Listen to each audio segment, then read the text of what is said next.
পেয়ারা পাড়া নিয়ে বিবাদ, গৃহবধূকে নিগ্রহের অভিযোগ। বাড়ির পেয়ারা গাছে পেয়ারা পাড়াকে কেন্দ্র করে গৃহবধূকে মারধরের অভিযোগ উঠল শ্বশুরবাড়ির সদস্যদের বিরুদ্ধে। ঘটনাকে ঘিরে চাঞ্চল্য ছড়িয়েছে রায়গঞ্জ থানার রূপাহার এলাকা তুলসীপাড়ায়। অভিযোগকারীর নাম শান্তনা দাস রায়।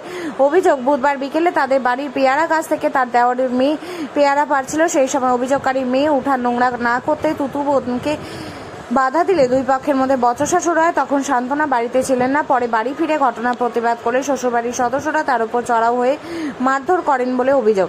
আহত অবস্থায় তাকে রায়গঞ্জ মেডিকেল কলেজ হাসপাতালে ভর্তি করা হয়। হাসপাতাল থেকে ছাড়া পাওয়ার পর বৃহস্পতিবার রাতে তিনি রায়গঞ্জ থানায় লিখিত অভিযোগ দায়ের করেন। ঘটনার তদন্ত শুরু করেছে পুলিশ। নাম? শান্তনা রায়। বাড়ি কোথায় আপনার?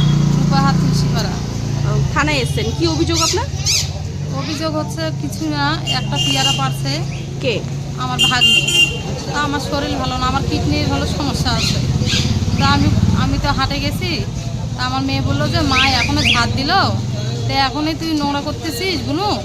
এইটুকু কথা নিয়ে আমার হলো শাশুড়ি এসে আমার মেয়ের সাথে ঝগড়া লাগাই দিছে।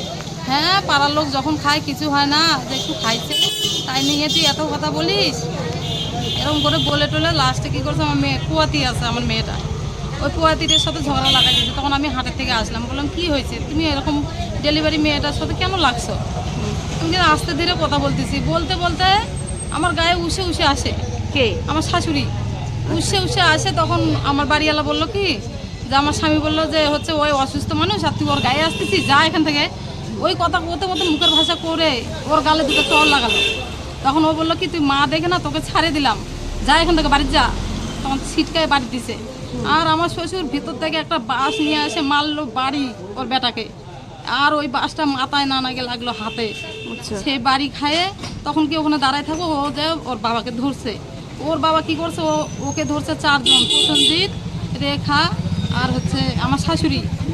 আর আমাকে আপনার শ্বশুরের নাম কি আর শাশুড়ির নাম কি? শাশুড়ির নাম হলো বাসন্তী রায় আর শ্বশুরের নাম? শ্বশুরের নাম অতুল রায়। আচ্ছা। অতুল রায় আমার এসে একটা চুলগুলো এরকম করে পেঁচায় ধরে আমাকে একটা বুকের কাপড় ফেলাই দিয়ে আমাকে একটা মুখ এরকম করে টিপে ধরছে। আর আমি তো নড়তে পারি, আমার তো শরীর ভালো না, আমি পড়ে গেছি, তখন অজ্ঞান হয়ে গেছি। তখন জল ঢালাঢালি করে ওরা আগেই আসে আবার কেস করছে।